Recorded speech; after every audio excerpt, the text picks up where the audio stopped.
how do you exactly run retargeting Facebook ads in 2003 while also leveraging a single campaign account structure? Today, I'm going over how exactly I run retargeting ads leveraging Facebook in 2023. Go over a couple different things, give you guys some data on that side right there. So if you're questioning why I'm credible to be teaching these types of things, I've done over $50 million in online revenue with Facebook for my clients.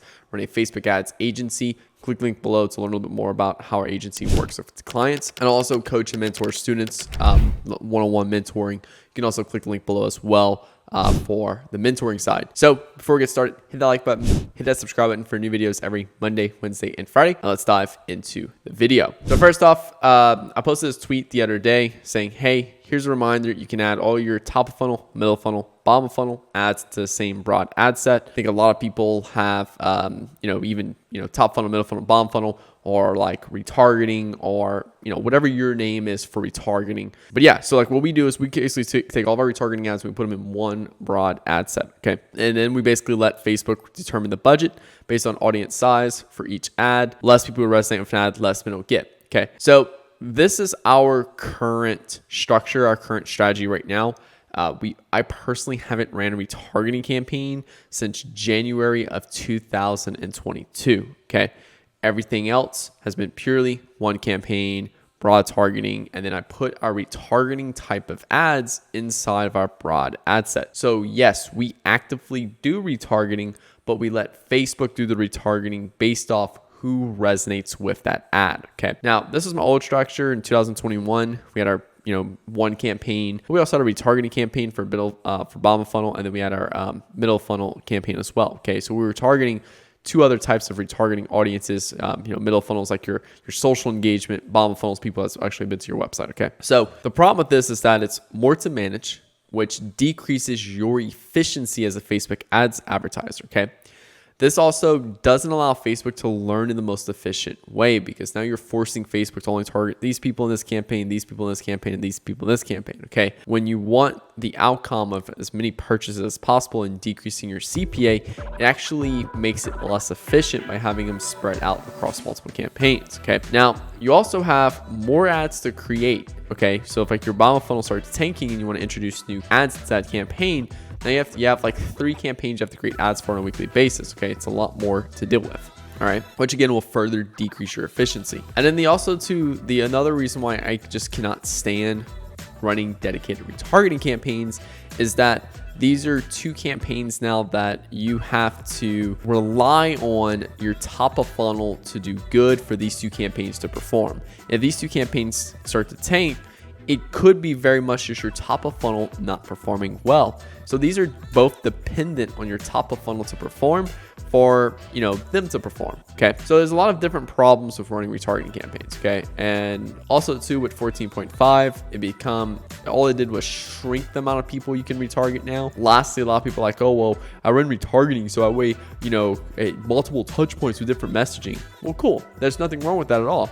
But I'm going to show you guys how we do it today, because we're still hitting on quote unquote retargeting. We're just not breaking out into a dedicated campaign. Okay. So the core concept I want you guys to take away from this video is that the ad creates the audience. Okay. So when you target people at just age, gender, and location, no interests, no lookalikes, no custom audience, and just target age, gender, and location, you can still get results because the ad creates the audience. Okay. Your ad, again, Facebook has 2 objectives here. It needs to make you happy as the advertiser, but it also needs to make the consumer happy, because the consumer is the one that's getting hit with the ads, okay? And if the consumer keeps getting hit with trash ads, it's not going to want to get on Facebook. If it does get on Facebook and screen time decreases per consumer, there's less revenue Facebook will make, all right? Because you'll spend less as well, because your ad's not performing. So it's your objective here to create ads that resonate with your consumer. If they resonate with your consumer, they're going to spend more. It's going to make you more,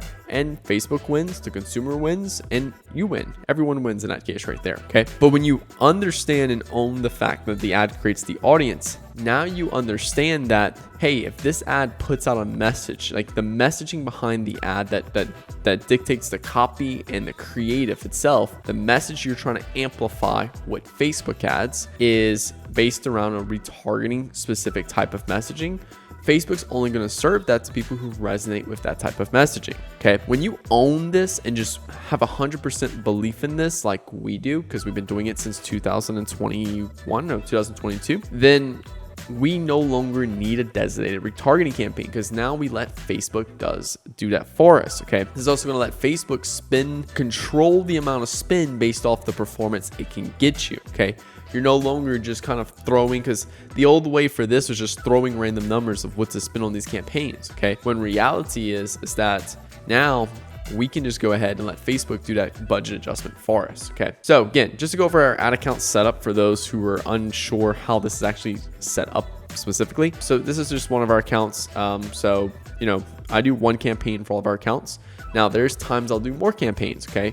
For example, multiple countries. So like this particular account right here, we have our Dutch, Germany, our Europe, our USA, and our UK, different countries. Okay. All right. Then there'll be also times that where I have other products that I want to grow sales for. Okay. But different product lines. Okay. So for example, if I was running Apple's ads, I would have a campaign designated for the iPad, campaign designated for the iPhone, and campaign designated for MacBook. Okay. Different product lines. All right. But if I know iPhone's 70% of my sales, I wouldn't even waste time on a campaign for iPad or MacBook. I would only focus on iPhone. That's also another big key thing here. Just because you have a lot of products and we run one product line per campaign, that does not mean you need to. Okay. You want to focus on the product line that drives 70% of your business revenue. Okay. So that way you can keep scaling and growing that, and then using that as a customer acquisition source to where you can sell people on the iPad and MacBook who purchase the iPhone. Now, at the ad level or ad set level, this is where we do our main ad set. So you can see right here, NLB03 and NLB02 or O2. 03 and 02. Now, the only reason why I have two main ad sets in this specific campaign is because we topped out in NLB02 with 50 ads, so we can't add any more than 50 ads. So guess what? We had to create NLB03 where we're putting more ads at. Okay. Once you find winning ads, put a dynamic ad set. You can see right here, 128, 127B, 127-A, and even have zip launch right here. These are all dynamic ad sets. Okay. Now we're pulling winning post IDs from those and we're putting them in NLB03 because that's our main ad set. Okay. Again, only reason why we have two main ad sets is because we've tapped out at 50 ads. You can't add more than 50 ads in an ad set on NLB02. So that's why we had to create NLB03. All right. But that's only if you top out at 50 ads. Okay. If you haven't topped out at 50 ads, you're only going to have one ad set, and we're going to keep adding ads to that ad set. Yes, it will reset learning phase. I do not give a fuck about learning phase. Okay. I don't care. I reset it all the time. It does not affect my results as long as I'm introducing winning ads. I find winning ads by testing dynamic ad sets. Okay. Now, what I do here is then I move all my winning ads from DCT to my main ad set. Okay. You can see right here. Over the last 30 days, I have my winning ads. Now, again, these two stop performing after a period of time, so I turn them off. Okay, so, then I have these three right here that are still active. Okay, that's it. I'm simply doing that. All right. Now, in this ad set right here, I have a mixture of retargeting style ads and, quote unquote, top of funnel cold audience ads. Okay, it's not just top of funnel ads, it's a mixture of ads. Okay, now here's something interesting here. All right, this is where I want to really show you guys something. All right, so you can see right here this top ad. For 30 days we spent $5,000, okay, or euros, 5,000 euros. All right, now look at the frequency, 2.06. okay, now this ad right here we spent $3,700. Look at the frequency, 3.68. okay, they both have the same CPM, but the frequency is much higher. Okay. Why do you think the frequency is so high? Well, for us, it's because this ad resonates with a smaller amount of people. So you think about it. This one reached 361,000 people. This ad reached 150,000 people. Okay. So only a smaller amount of people are resonating with this ad because it's a retargeting style ad. Okay. Now, what this does here is that the frequency will typically go up higher, even though the spin's not as high, because it's showing that a smaller crowd of people are resonating with this ad, but we're still putting a lot of spin to it because one, it's hitting our KPI. We're hitting a $23 cost per purchase. We're shooting for a $42 cost per purchase in this ad account. So anything below $42 cost per purchase, we can keep spending. Okay. We don't focus on ROAS or anything like that. We focus on cost per purchase. Okay. So in this particular case here, you can see how, the 3.68, the frequency is a lot higher on an ad that didn't get as much spin because it's resonating with a smaller amount of people, and Facebook is spending a lot on that particular ad to meet up your overall spin goals. Okay, so this is why I literally do not need a retargeting campaign specifically, because I already know Facebook this is going to do this for us. Okay, so again, the ad creates the audience. All right, and again, if you want a full video breakdown of how I use broad targeting and dynamic creatives with like tactical step by step, then make sure you watch this video, broad targeting dynamic creatives, because I go step by step on how to actually do it with this whole structure right here. Now, a few questions I've gotten since I posted this on Twitter and a couple people asked about it is, do you still create audiences for retargeting? No, not at all. I don't spend $1 on retargeting audiences at all. Okay, again, they all go in the same ad set as all of my other ads. Okay, so there's no reason.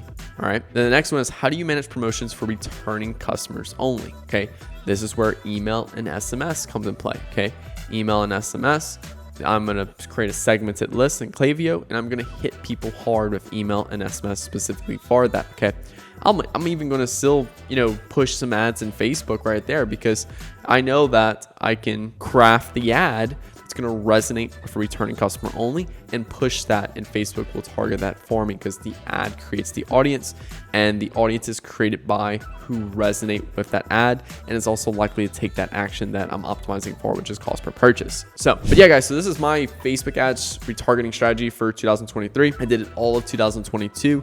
Haven't ran a retargeting campaign since January 2022. We're seeing better results for our clients because now Facebook can adjust budget based off how it thinks it wants to spread that budget across, more top of funnel style ads versus bottom funnel or middle funnel style ads. Okay, so it does all that work for me. I no longer have to do that. This leaves less campaigns for me to manage. I'm more efficient with my time in the ad account. I've also spent a lot less in the ad account, and then from there, from an ad standpoint, I'm only creating ads for one campaign now on a weekly basis. And it's a hell lot easier to manage. I get better results because I'm allowing Facebook to optimize more efficiently. So it's just a really big win-win for all of us. The only reason it plays a mind fuck with a lot of people is because now you're not seeing a designated retargeting campaign. So yes, we are running retargeting ads, but we're not running them in a designated retargeting campaign. So now this is more where experience kind of trumps the kind of strategy in that sense right there, because I know for a fact we're retargeting people due to my experience, but less experienced advertisers will look at that and be like, well, no, we're not, because we're not running a designated retargeting campaign. Well, you just don't really know how the platform works in that case right there, and you just have a little bit more learning, a little bit more experience to get to. So that's usually how we have a lot of conversations with a lot of our clients in that case right there. So, but yeah, guys, thank you guys so much for watching this video. Again, if you want one-on-one mentoring, click the link below. If you want to learn a little bit more how our agency can help you out, if you're Facebook ads, click the link below as well. I have one link for each one of those. But yeah, thank you guys so much for watching. Hit that like button, hit that subscribe button for new videos every Monday, Wednesday, and Friday. Talk to you guys later. Peace out.